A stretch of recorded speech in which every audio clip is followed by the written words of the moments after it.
আজকের প্রথম আলো সম্পাদকীয়তে আছে আমাদের একজন পুলিশ অফিসার, সরকারি কর্মচারী 2010 সালের 11 অক্টোবর হাতে লেখা সবুজ পাসপোর্ট নবায়ন করতে যান, যেটা নাকি সাধারণ পাবলিকের জন্য। সরকারি কর্মচারীদের জন্য কিন্তু নীল পাসপোর্ট, এবং তিনি সেটা নবায়ন করেন। মানে স্পিকার, তিনি যখন ডিজি র্যাব তখনও সেই সবুজ পাসপোর্ট, এবং সেইখানে কি লেখা, পেশা হিসাবে প্রাইভেট সার্ভিস। মানে স্পিকার, ডিজি র্যাব একজন এডিশনাল আইজি, তার পাসপোর্টে লেখা প্রাইভেট সার্ভিস। কি আশ্চর্য! এটা আমরা কেউ খেয়াল করলাম না। মানে স্পিকার শুধু তাই নয়, আইজি, তিনি আইজি থাকা অবস্থায় তার সেই সবুজ পাসপোর্ট, এবং তিনি বিভিন্ন সময় দেশে গেছেন, বিদেশে সবুজ পাসপোর্ট দিয়ে। ইমিগ্রেশনে এন্ট্রি আছে সবুজ পাসপোর্টের, প্রাইভেট সার্ভিস।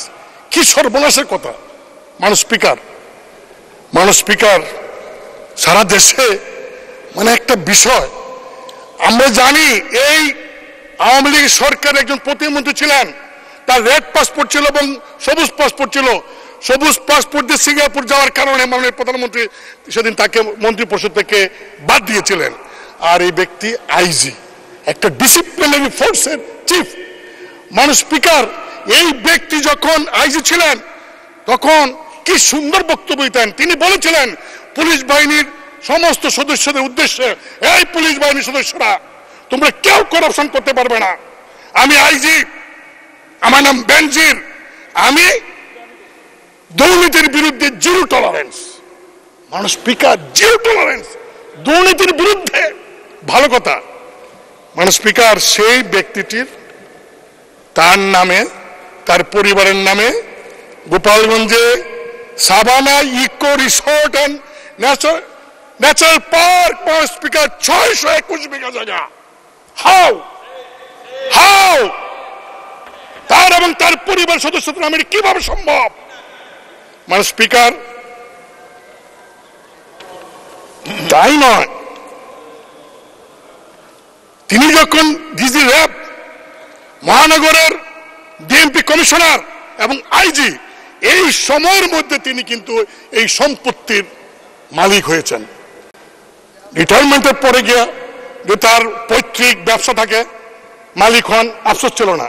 কিন্তু ওই চাকরি করে কালীন তিনি এই সম্পত্তির মালিক হয়েছেন। মানুষ স্পিকার, কি সম্পত্তি! আমার একটু সময় লাগবে, আমি কারণ এগুলি বলছি এই কারণে। মানুষ স্পিকার, যে সারা দেশে এই ব্যক্তির কারণে ক্ষমতাসীন দলের এত কাজ করার পরেও আজকে প্রস্থান মুখে এসে দাঁড়িয়েছে। মানুষ 2015 থেকে 2020 সাল পর্যন্ত তিনি ডিজি এবং ডিএমপি কমিশন থাকা অবস্থায় যে জমিগুলি কিনেছেন, সেই জমিগুলি বেশিরভাগ হিন্দু সম্প্রদায়ের, এবং তারা অনেকে সাক্ষী দিয়ে দিচ্ছেন এখন সাংবাদিকদের কাছে, কায়দা কৌশলে পুলিশদের ভয় দেখিয়ে সেই সমস্ত সম্পত্তি তিনি ক্রয় করেছেন।